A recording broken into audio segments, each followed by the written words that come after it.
नमस्कार दोस्तों, online YouTube channel पर आपका स्वागत है। दोस्तों, आज हम चर्चा करेंगे भारत में संवैधानिक विकास का। संवैधानिक विकास से मतलब होता है जो संवैधानिक जो संस्थाएं होती हैं उनके विकास से है। जो संवैधानिक संस्थाओं का विकास है वो किस प्रकार से हुआ है भारत में, और दूसरा इसके अंतर्गत जाना जाता है जो संवैधानिक जो मूल्य होते हैं। इन संवैधानिक मूल्यों की यहाँ पर बात करेंगे हम लोग। मूल्यों को हम आदर्श का रूप भी दे सकते हैं कि संवैधानिक जो आदर्श हैं, जैसे बात करें तो हम लोकतंत्र है, इसके अलावा हम बात करें स्वतंत्रता है, समानता है, ठीक है। तो ये कह सकते हैं हम कि संवैधानिक मूल्यों के विकास से है और संवैधानिक संस्थाओं के विकास से है। इसी का भारत के संवैधानिक विकास का हम अर्थ लेंगे। अर्थात भारत में संवैधानिक संस्थाओं का विकास किस प्रकार से हुआ, संवैधानिक संस्थाओं में जो आदर्श हैं उनका विकास किस प्रकार से हुआ, जो कि हम पढ़ेंगे इसके अंतर्गत यानी संवैधानिक विकास में। दोस्तों, जो ब्रिटेन की संसद से समय समय पर जो एक्ट जो पारित हुए गए या जो पारित होकर जो एक्ट भारत आए, उन्हीं एक्टों के तहत भारत में या तो संवैधानिक संस्थाओं का विकास हुआ है या संवैधानिक मूल्यों का विकास हुआ है। इसके लिए हम इसको जानेंगे। तो सबसे पहले हम बात करते हैं आपका चार्टर एक्ट 1600, यानी सबसे पहले हमें जानना होगा 1600 का चार्टर एक्ट। चार्टर एक्ट का मतलब हुआ यहाँ पर, ये चार्टर एक्ट को हम बोल सकते हैं राजलेख। हिंदी में बोले चार्टर एक्ट को तो राजलेख। तो दोस्तों, राजलेख 1600 को क्यों जाना जाता है, तो माना जाता है कि लगभग 1599 ईस्वी के आसपास कुछ लोगों ने मिलकर के और एक कंपनी बनाई। अब दोस्तों, यहाँ पर नाम तो हम दे देते हैं इसको ईस्ट इंडिया कंपनी, जिसको शॉर्ट में हम EIC लिखते हैं। लेकिन याद रखिएगा, ये जो ईस्ट इंडिया कंपनी को जो नाम मिला, ये मिला था 1813 का जो एक्ट आया था, उस एक्ट के तहत कंपनी को EIC या ईस्ट इंडिया कंपनी का विधिवत तौर पर नाम मिला था। यहाँ पर प्रारंभ में ईस्ट इंडिया कंपनी नहीं था इसका नाम। इसका प्रारंभिक नाम की अगर हम बात करें तो ये council of merchant of London, यानी एक लंदन के व्यापारियों की एक कंपनी थी, जिनको माना जाता है कि जो ईस्ट इंडीज जो था यानी पूर्वी एशियाई जो देश थे, उनके साथ में व्यापार करने का अधिकार दिया गया था। तो याद रखिएगा, इसका पहले नाम ईस्ट इंडिया कंपनी नहीं था। वैसे हम इसको यहाँ पर ही EIC के तौर पर बोलेंगे। तो 1599 में कुछ लोगों ने मिलकर के एक कंपनी बनाई। ये जो कंपनी है, इस पर 31 दिसंबर 1600 को जो ब्रिटेन की जो महारानी थी, जिनका नाम मिलता है एलिजाबेथ प्रथम, ब्रिटेन की महारानी जो एलिजाबेथ प्रथम थी, उसने इस चार्टर पर हस्ताक्षर किए गए और EIC कंपनी को, या कहे कि इस कंपनी को 15 वर्षों के लिए, कितने वर्षों के लिए, प्रारंभ में 15 वर्षों के लिए पूर्वी एशियाई देशों के साथ में व्यापार करने का इनको एकाधिकार दे दिया गया। तो दोस्तों, यहाँ एकाधिकार शब्द यूज लिया गया है। एकाधिकार का मतलब ये होता है कि केवल ईस्ट इंडिया कंपनी ही इन देशों के साथ में व्यापार करेगी, बाकी अन्य कंपनी कोई व्यापार नहीं कर सकती। तो ये प्रारंभ में 15 वर्षों के लिए ये व्यवस्था की गई और ये ब्रिटेन की महारानी जो एलिजाबेथ प्रथम है, इसने 31 दिसंबर 1600 को ये एकाधिकार पत्र दिया। इसी को हम बोलते हैं 1600 का चार्टर एक्ट। दोस्तों, ये जो कंपनी बनी, इस कंपनी के लिए कानून व्यवस्था कौन बनाएगा, मतलब नियम कानून कायदे कौन बनाएगा, अगर इसकी बात करें तो इसके लिए व्यवस्था की गई कोर्ट ऑफ डायरेक्टर्स की। कोर्ट ऑफ डायरेक्टर्स को हम हिंदी में बोल सकते हैं, इनको हम नाम दे सकते हैं निदेशक मंडल।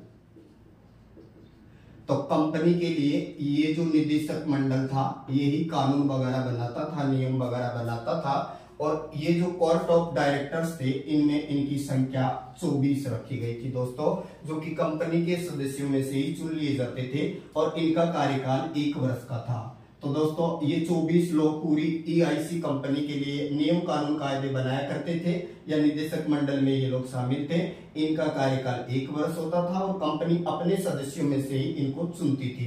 चुनने के लिए दोस्तों माना गया कि जिन लोगों का कंपनी में 500 पाउंड से ज्यादा का शेयर है, 500 पाउंड का शेयर कम से कम होना जरूरी था। 500 पाउंड वाला जो शेयर धारक था कंपनी में, उसको इस चुनाव में भाग लेने का अधिकार था। तो ये 500 पाउंड को बाद में बदल दिया जाएगा जब आप रेगुलेटिंग एक्ट पढ़ेंगे। तो दोस्तों याद रखिए 1600 चार्टर एक्ट क्या है, राजलेख क्या है, इसका हमारे संविधान से तो अभी कोई मतलब नहीं हुआ। 1599 में कुछ लोग हैं वो मिलते हैं, एक कंपनी बनाते हैं। 31 दिसंबर 1600 को ब्रिटेन की महारानी एलिजाबेथ प्रथम उस पर हस्ताक्षर कर देती है और कंपनी को प्रारंभ में 15 वर्षों के लिए एकाधिकार दे देती है। और इस कंपनी के यानी ये कहें कि जो कानून कायदे या कहें कि नियम वगैरह बनाने के लिए कोर्ट ऑफ डायरेक्टर्स की नियुक्ति, मतलब ये कहें कि एक निदेशक मंडल बनाया गया जिसके सदस्यों का चुनाव कंपनी अपने में से ही करती थी, जिनकी संख्या 24 रखी और ये इन 1 वर्ष के बाद में हट जाते थे। चुनाव इनका वो लोग करते थे जो 500 पाउंड से ज्यादा का शेयर रखते थे। अब दोस्तों अब हम जानेंगे आगे एक दूसरे एक्ट के बारे में जिसको नाम दिया गया है या जिसको हम कह सकते हैं 1726 का चार्टर एक्ट। फिर जाना जाएगा 1726 का चार्टर एक्ट। अब दोस्तों याद रखिए चार्टर एक्ट वही राजलेख, इसका भी हमारे से तो कोई मतलब नहीं है संविधान से, लेकिन ये जानना जरूरी है कंपनी के लिए। अब दोस्तों EIC ने अपना व्यापार बढ़ाना स्टार्ट किया, भारत में आ गई। सबसे पहले इन लोगों ने ताप्ती नदी के किनारे सूरत में अपनी पहली कोठी स्थापित कर दी। मतलब ईस्ट इंडिया कंपनी की पहली कोठी भारत में कहाँ स्थापित की गई, तो ये ताप्ती नदी के किनारे, ये जगह का नाम है सूरत। तो दोस्तों सूरत में इनकी पहली व्यापारिक कोठी स्थापित हुई। कंपनी का व्यापार खूब बढ़ा, ये कहे कि कंपनी का व्यापार बढ़ा। अब कंपनी ने मुंबई प्रेसिडेंसी बना ली अपनी, और मुंबई जो प्रेसिडेंसी बनाई, इसके अलावा बात करें तो इन्होंने एक प्रेसिडेंसी दक्षिणी भारत में मद्रास को बना लिया। इसके अलावा बात करें तो एक प्रेसिडेंसी इन्होंने कलकत्ता को बना लिया। तो दोस्तों ये कहें कि जो ईस्ट इंडिया कंपनी का व्यापार बढ़ा, इन्होंने मुंबई प्रेसिडेंसी बना ली, मद्रास प्रेसिडेंसी बना ली, कलकत्ता प्रेसिडेंसी बना ली। तो एक एक्ट आया जिसका नाम है 1726 का चार्टर एक्ट। अब तक जितना भी कंपनी के लिए नियम कानून कायदे बना रहा था वो कौन था, कोर्ट ऑफ डायरेक्टर्स या कई की निदेशक मंडल, जिनकी संख्या कितनी थी 24। अब इस एक्ट में ये व्यवस्था कर दी कि ये जो कहें कि मुंबई का जो गवर्नर होगा, मुंबई का जो गवर्नर होगा ये मुंबई के लिए कानून बनाएगा, और जो मद्रास का गवर्नर होगा ये मद्रास के लिए कानून बनाएगा, और जो कलकत्ता का गवर्नर होगा वो कलकत्ता के लिए कानून व्यवस्था बनाएगा। तो दोस्तों ये व्यवस्था की गई थी 1726 का जो चार्टर एक्ट आया था, क्योंकि इससे पहले कोर्ट ऑफ डायरेक्टर्स को ही सारे नियम कानून कायदे बनाने का अधिकार था, लेकिन 1726 का जो एक्ट आया इसमें ये व्यवस्था चेंज कर दी, और इसमें अब ये व्यवस्था कर दी कि मुंबई का गवर्नर मुंबई के लिए बनाएगा, और मद्रास वाला मद्रास के लिए, और कलकत्ता वाला कलकत्ता के लिए कानून बनाएगा। अब दोस्तों इसके बाद में आता है अगला जिसको नाम देंगे हम 1773 का रेगुलेटिंग एक्ट। Regulating act. अब ये जो रेगुलेटिंग एक्ट है दोस्तों 1773 का, इसकी क्यों आवश्यकता पड़ी, तो इसको समझने के लिए हमें इसकी पृष्ठभूमि में जाना जरूरी है, और इसकी पृष्ठभूमि को हम सबसे पहले समझेंगे। तो 1773 का जो एक्ट जो है इसकी आवश्यकता क्यों पड़ी, तो इसके लिए आपको इसकी पृष्ठभूमि में जाना पड़ेगा। नंबर 1, तो दोस्तों आपने पढ़ा होगा एक युद्ध जिसका नाम है प्लासी का युद्ध, और ये प्लासी जगह वर्तमान में बंगाल में है, और ये जो प्लासी का युद्ध है ये लड़ा गया था जून 1757 में। दोस्तों इस प्लासी के युद्ध का कारण क्या था, तो ऐसा माना जाता है कि ये जो बंगाल का जो गवर्नर था इसने कुछ अंग्रेजों को काल कोठरी में बंद कर दिया था, और दम घुटने से उन अंग्रेजों की मृत्यु हो गई थी। इसके कारण से रॉबर्ट क्लाइव नाम का जो अंग्रेज था, उस अंग्रेज ने बंगाल का जो नवाब था सिराजुद्दौला, उस नवाब पर क्या कर दिया, आक्रमण कर दिया और सिराजुद्दौला हार गया। अब ये अलग बात है कि उन्होंने कौन सी, ये कहें कि उन्होंने लालच दिया, किसको किधर मिलाया, वो अपने इतिहास में पढ़ा है। तो ये कह सकते हैं प्लासी का युद्ध एक निर्णायक युद्ध माना जाता है। प्लासी के युद्ध में कंपनी ने, या रॉबर्ट क्लाइव बोल सकते हैं, उसने नेतृत्व किया था कंपनी की तरफ से। तो रॉबर्ट क्लाइव ने बंगाल के सिराजुद्दौला को हरा दिया था। तो ये कह सकते हैं। और ये दूसरा जो युद्ध निर्णायक माना जाता है वो है बक्सर का युद्ध। तो दोस्तों बक्सर जो जगह है ये बिहार में है और बक्सर का युद्ध लड़ा गया 1764 में, अक्टूबर 1764 में। दोस्तों इस बक्सर के युद्ध में क्या हुआ कि जो कंपनी की तरफ से जो मुनरो नाम का जो अंग्रेज अधिकारी था, मुनरो, ये कंपनी की तरफ से था, यानी EIC की ओर से मुनरो था। ये मुनरो जो होता है ये 3 राजाओं की सेना को हरा देता है, जिनमें मुगल सम्राट भी जाना जाता है। मुगल सम्राट जिनका नाम क्या मिला है, मुगल सम्राट था जिनका नाम मिलता है, यहाँ पर हम नाम देंगे उनको, शाह आलम द्वितीय। मुगल सम्राट शाह आलम द्वितीय की सेना को अवध का और एक शासक था जिनको नाम दिया गया शुजाउद्दौला। तो दोस्तों अवध की सेना और मुगल सम्राट की सेना, और बात करें तो बंगाल की सेना, यहाँ बंगाल में मीर कासिम, मुगल सम्राट शाह आलम द्वितीय, अवध का शुजाउद्दौला, इन तीनों की सेना को कंपनी की तरफ से हरा दिया जाता है। और ये कह सकते हैं कि ये एक बड़ा निर्णायक युद्ध था। इस युद्ध के बाद में एक संधि होती है 1765 की संधि। और दोस्तों ये जो 1765 की जो संधि है इसको नाम दिया जाता है इलाहाबाद की संधि। ये जो इलाहाबाद की जो संधि हुई, इस संधि में मुगल सम्राट जो था, जिनका नाम उस समय के लिए जाना जाएगा शाह आलम सेकंड, ये जो शाह आलम सेकंड जो था, इस इलाहाबाद की संधि के तहत अंग्रेजों को बंगाल, बिहार और उड़ीसा इनका दीवानी अधिकार मिल जाता है। दीवानी का मतलब होता है रेवेन्यू से, मतलब हम बोल सकते हैं राजस्व की बात कर सकते हैं, अर्थात कंपनी को राजस्व वसूलने का अधिकार मिल जाता है। इसके तहत ये कह सकते हैं 1765 में। तो दोस्तों 1765 तक, वैसे बात करें तो 57 तक ही होना चाहिए, तो भी बोल सकते हैं 1765 तक EIC ने केवल व्यापार का काम किया। 1765 के बाद में इन्होंने व्यापार के साथ साथ राजनीतिक कार्यों में भी हिस्सा लेना शुरू कर दिया, क्योंकि 1765 की इलाहाबाद की संधि के तहत मुगल सम्राट द्वारा इनको बिहार, बंगाल और उड़ीसा की दीवानी मतलब की राजस्व वसूलने का अधिकार मिल गया। और दोस्तों सबसे पहले रॉबर्ट क्लाइव ने बंगाल में ही द्वैध शासन लगाया।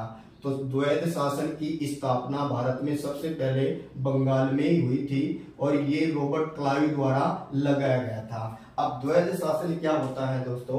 तो द्वैध शासन का मतलब ये हुआ कि एक तो शासन हो गया कंपनी का और दूसरी तरफ यहाँ पर शासन बात हो रहा है नवाब की। तो नवाब जनता के कार्य देखता था और कंपनी केवल ये कह सकते हैं कि राजस्व वसूलती थी। इस कारण से जनता इस दोहरे शासन के अंतर्गत फंस गई और ये बंगाल में ये दोहरा शासन भी क्या हो जाता है, बाद में फेल हो जाता है। ये कहें कि दोस्तों अब कंपनी को और ज्यादा मुनाफा मिलना स्टार्ट हो गया, क्योंकि बंगाल, बिहार और उड़ीसा का रेवेन्यू भी कंपनी एकत्रित कर रही थी। तो व्यक्तिगत रूप से तो कंपनी के जो लोग थे वो बहुत ज्यादा, एक बोल सकते हैं बहुत ज्यादा अमीर होते जा रहे थे, लेकिन कंपनी जो थी वो घाटे में जा रही थी। इन लोगों ने ब्रिटेन की संसद में ये कहे कि 4 लाख पाउंड लोन के लिए अप्लाई किया, बाद में बढ़ा करके राशि 10 लाख कर दी इन लोगों ने।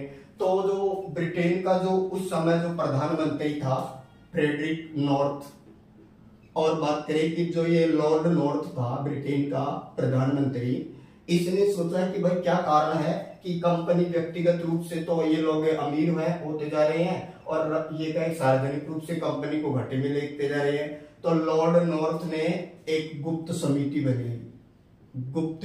समिति बनाई, यानी सीक्रेट एक समिति बनाई लॉर्ड नॉर्थ ने, और ये जानने का प्रयास किया कि किन कारणों से कंपनी डूब रही है, क्योंकि ये ब्रिटेन के लिए भी एक इज्जत का सवाल है। तो दोस्तों इस लॉर्ड नॉर्थ ने जो गुप्त समिति बनाई, इस गुप्त समिति ने लॉर्ड नॉर्थ को अपनी रिपोर्ट दी और इस रिपोर्ट के आधार पर ही आया आपका 1773 का रेगुलेटिंग एक्ट। तो दोस्तों अब हम बात करते हैं इस रेगुलेटिंग एक्ट की। तो रेगुलेटिंग एक्ट की पृष्ठभूमि हमने देखी, जिसमें दो प्रमुख युद्ध जाने गए, और एक का नाम प्लासी का युद्ध और दूसरा बक्सर का युद्ध। दूसरी तरफ हम बात करें तो इलाहाबाद की जो संधि थी, जिसके तहत रेवेन्यू कलेक्ट करने का जो अधिकार मिल गया था अंग्रेजों को, जिसके कारण इनको और ज्यादा ये बोल सकते हैं कि ये और ज्यादा अमीर होते गए। अब दोस्तों हम बात करते हैं 1773 का रेगुलेटिंग एक्ट। तो दोस्तों सबसे पहले तो हमें जानना होगा, रेगुलेट का मतलब होता है नियमित करना या नियंत्रित करना। तो दोस्तों ईस्ट इंडिया कंपनी को पहली बार नियंत्रित करने के लिए या उस पर नियंत्रण के लिए पहली बार ब्रिटेन की संसद से एक कानून पारित होके आया, उसी को बोलते हैं रेगुलेटिंग एक्ट। अब दोस्तों याद रखिए, ये कौन से प्रधानमंत्री के प्रयास है यहाँ, तो यहाँ लॉर्ड नॉर्थ का ही रोल रहा है, इसलिए इसको लॉर्ड नॉर्थ के कारण नॉर्थ इंडिया एक्ट के नाम से भी जाना जाता है। लॉर्ड इंडिया एक्ट का नाम भी इसी को दिया जाता है, नॉर्थ इंडिया एक्ट।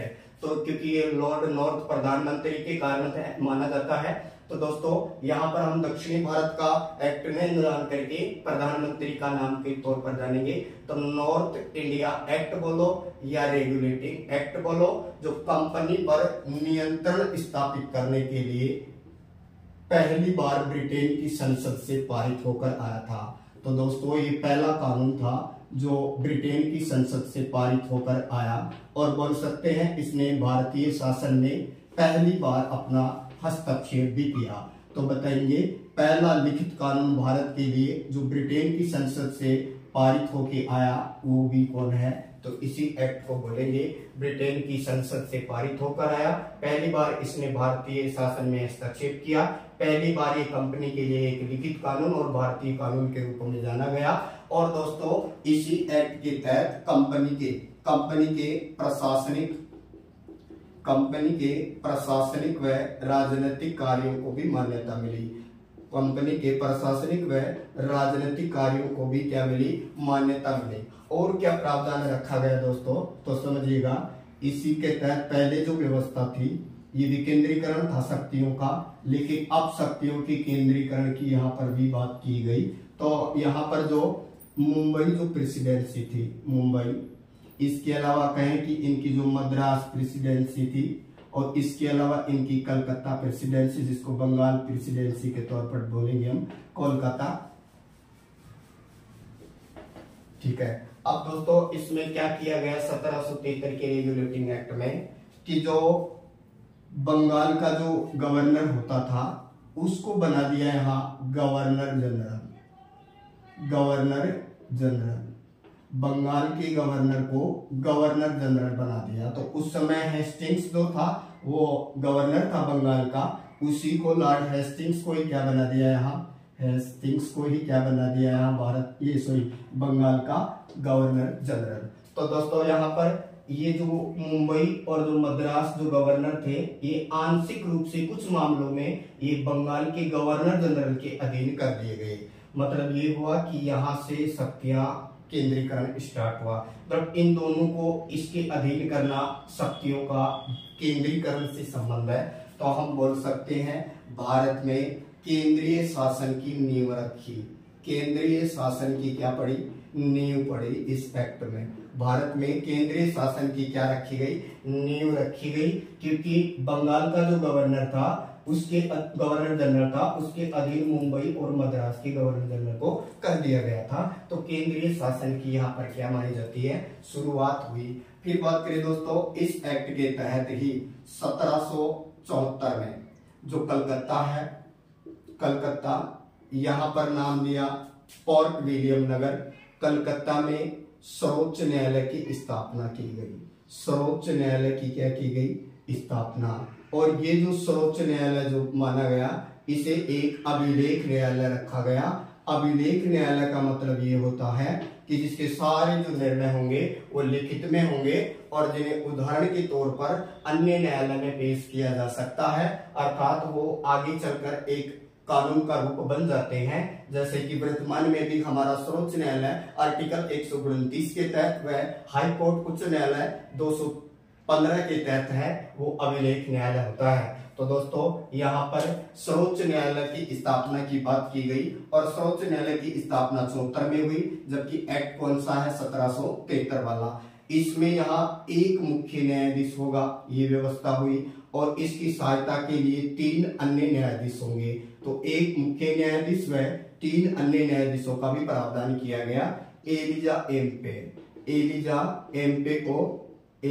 एम्पे को यहाँ मुख्य न्यायाधीश बनाया गया और 3 अन्य न्यायाधीश रखे गए, जिनमें लिमेस्टर, इसके अलावा एक था चैम्बर्स और एक था हाइड। ये 3 अन्य रखे गए और एक मुख्य न्यायाधीश एलिजा एम्पे को बनाया गया। तो सर्वोच्च न्यायालय का यहाँ प्रावधान किया गया।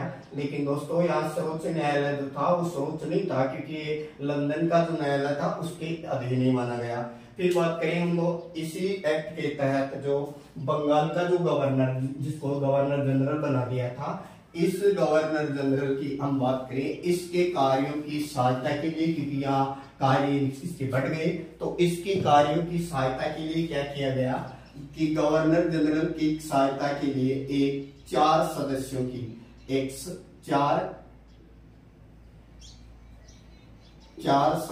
की परिषद बनाई गई, यानी 4 सदस्य एक परिषद या काउंसिल का गठन हुआ। अब इससे 4 परिषद जो सदस्यों की परिषद थी, ये अपनी रिपोर्ट देती गवर्नर जनरल को और फिर गवर्नर जनरल अपना कार्य करता। तो दोस्तों यहाँ पर हम बात करें तो आज भी कुछ ऐसा ही है कि प्रधानमंत्री होता है और उसके कार्यों की सहायता के लिए उसकी मंत्री परिषद होती है। तो हम यहाँ पर गवर्नर जनरल प्लस 4 सदस्यों से क्या समझेंगे कि भारत में यहाँ पर कार्यपालिका की नींव रखी गई। का तो हम बोल सकते हैं भारत में कार्यपालिका की नींव पड़ी। और दोस्तों कार्यपालिका की नींव के लिए ये जाना जाएगा। 4 सदस्यों की परिषद में 4 सदस्य कौन कौन थे, तो याद रखिए ये 4 सदस्य पूछ लिए जाते हैं परीक्षा में। तो एक था जिसका नाम था जॉन क्वेरिंग, दूसरा व्यक्ति जिसको जाना जाएगा वो है फिलिप फ्रांसिस,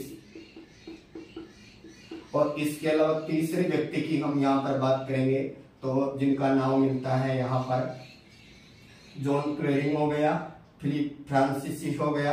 इसके अलावा हम बात करें यहाँ रिचर्ड